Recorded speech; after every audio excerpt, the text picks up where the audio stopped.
আসসালামু আলাইকুম। সম্মানিত দর্শক শ্রোতা, রাজনীতির মাঠে সবচেয়ে ভদ্র, নম্র এবং সবচেয়ে বিনয়ী যে রাজনীতিবিদ মিস্টার ফখরুল ইসলাম আলমগীর, তিনি রাজনীতি ছেড়ে চলে যাচ্ছেন।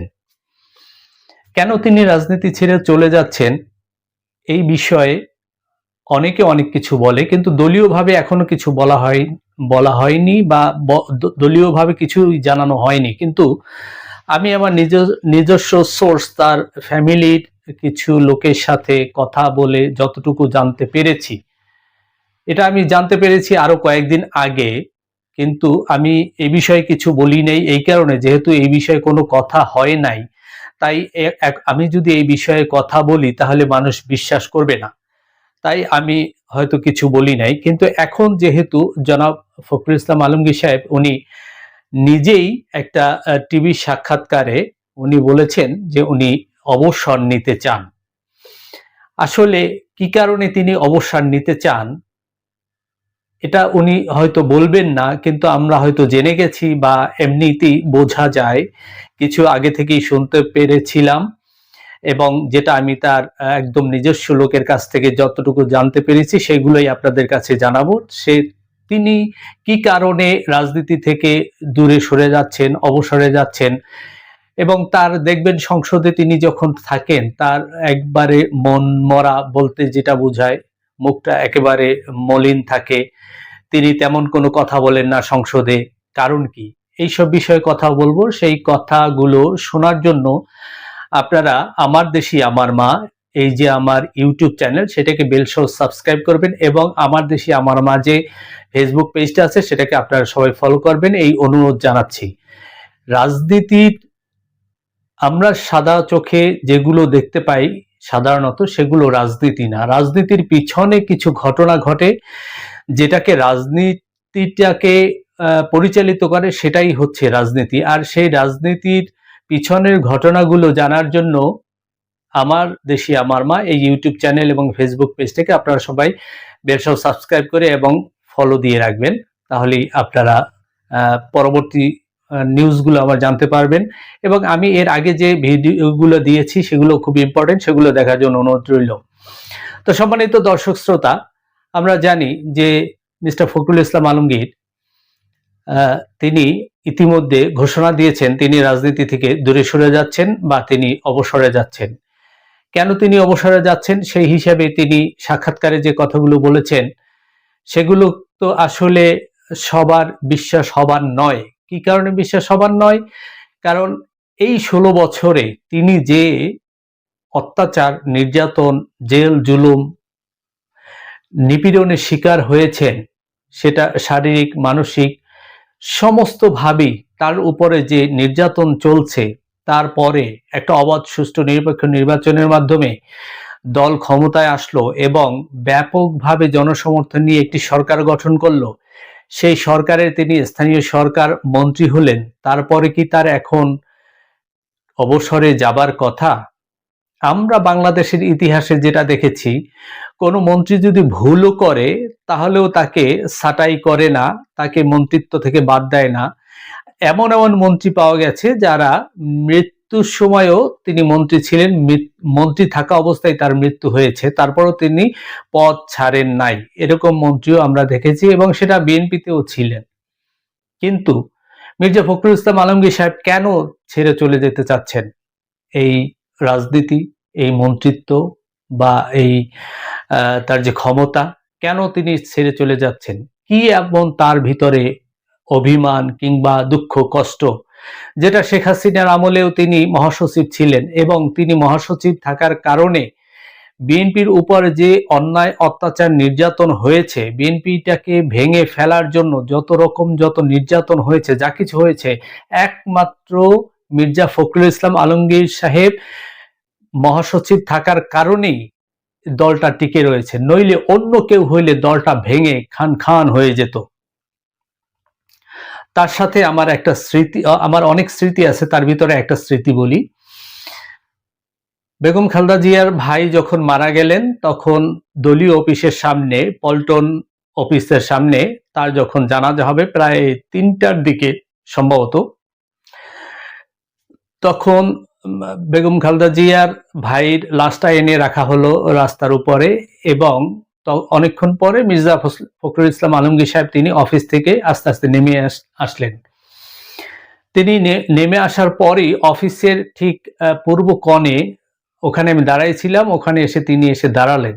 কিন্তু দাঁড়ানোর পরেই এমন ভাবে মানুষের প্রেসার আসতেছিল তার দিকে, এটা তার ভক্তরাও আছে, আবার অনেক সময় অনেক সংঘবদ্ধ পকেটমার তারাও এই কাজটা করে, ওখানে একটা ঝামেলা করে মানুষের পকেট মারার জন্য।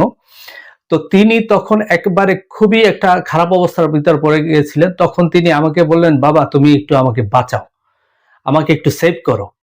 তখন আমি কি করলাম, আমি তাকে এরকম 2 হাত দিয়ে এরকম আটকে ধরে আমি এক পা ফুটপাতের যে সিরামিক ইট আছে ওর উপরে এক পা দিয়ে আর এক পা নিচে দিয়ে এরকম আমি ঢাল হয়ে দাঁড়াইয়া তাকে কোনোভাবে সেভ করলাম। এরপরে আরো অনেক নেতাকর্মী আসলেন, তারা এসে তাকে গার্ড দিয়ে নিয়ে গেলেন। তো ওই সময় তার যে চেহারা, তার যে চেহারার যে একটা মাধুর্য বা তার যে একটা গ্ল্যামার ছিল তার চেহারায়, অত্যন্ত সুন্দর ছিল তার চেহারা, একদম ঝকমকে একটা চেহারা, দুধে আলতার মতো। কিন্তু এরপরে যে নির্যাতন, একের পরে এক নির্যাতন হলো স্বৈরাচারী শেখ হাসিনার আমলে, সেই নির্যাতন সহ্য করতে করতে, আন্দোলন করতে করতে, না ঘুমিয়ে, নিপীড়নের কারণে তিনি আস্তে আস্তে অসুস্থ হয়ে পড়লেন। এখন আর তার ভিতরে সেই চেহারার মাধুর্যতা বা সেই চেহারার লাবণ্যতা, সৌন্দর্য কোনো কিছুই নেই, কারণ এই অত্যাচারে। তো এত অত্যাচার সয়ে, এত নির্যাতন সয়ে যখন 16 বছর পরে এই দল ক্ষমতায় আসলো, এখন কেন তিনি এই দলকে ছেড়ে চলে যেতে চাচ্ছেন বা রাজনীতি থেকে অবসরে যেতে চাচ্ছেন? তিনি টিভি সাক্ষাৎকারে যেটা বলেছেন, আমার বয়স হয়ে গেছে, এখন আমার রেস্টে যাওয়া দরকার, বার্ধক্যজনিত কারণে এখন আমি এনাফ ইজ এনাফ, আমি রেস্টে যেতে চাই, আমি অবসরে যেতে চাই। আসলে কি এটা মনের কথা, না এটা অভিমান? আমি যতটুকু জানতে পেরেছি কয়েকদিন আগে, যে ঝামেলাটা অনেক আগেই তৈরি হয়েছিল। তিনি এমনকি নির্বাচনেও আসতে চেয়েছিলেন না, তিনি বলেছিলেন আমি নির্বাচনও করব না, কিন্তু দল থেকে বা দলীয় প্রধান তাকে বলে নির্বাচন করিয়েছে। আমরা আজীবন দেখেছি সংসদে প্রধানমন্ত্রীকে সমর্থন বা সাপোর্ট দেয়, কথা বলে, তার পাশে যে থাকেন স্থানীয় সরকার পল্লী উন্নয়ন মন্ত্রী যিনি থাকেন, তিনি প্রধানমন্ত্রীকে সবসময় সব ধরনের সহযোগিতা করে থাকেন সংসদে।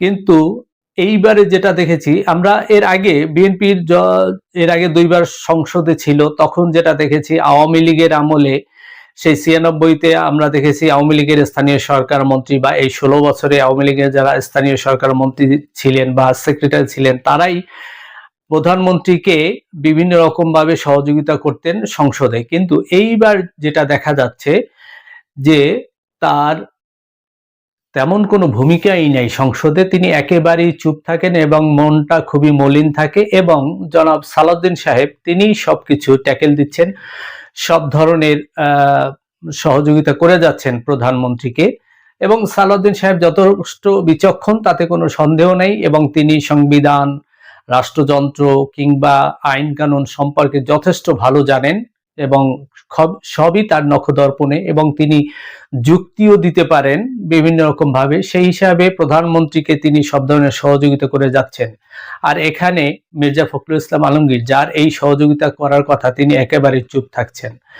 আমরা জনাব সালাউদ্দিন সাহেব যখন বাংলাদেশে আসছিলেন, তখনই আমরা অসমর্থিত সূত্রে জানতে পেরেছিলাম তিনি হতে যাচ্ছেন আগামীর মহাসচিব, এবং এটাই এখন হয়তো দেখা যাচ্ছে যে আগামীতে যে মির্জা ফখরুল ইসলাম আলমগীর সাহেব বলছেন আগামীতে যে কাউন্সিল হবে, সেই কাউন্সিলের পরে তিনি আর দলে থাকছেন না, হয়তো জনাব সালাউদ্দিন সাহেব আসতেছেন খুব সম্ভবত মহাসচিব হয়ে, তাই হয়তো মির্জা ফখরুল ইসলাম আলমগীর সাহেব দল থেকে চলে যাচ্ছেন।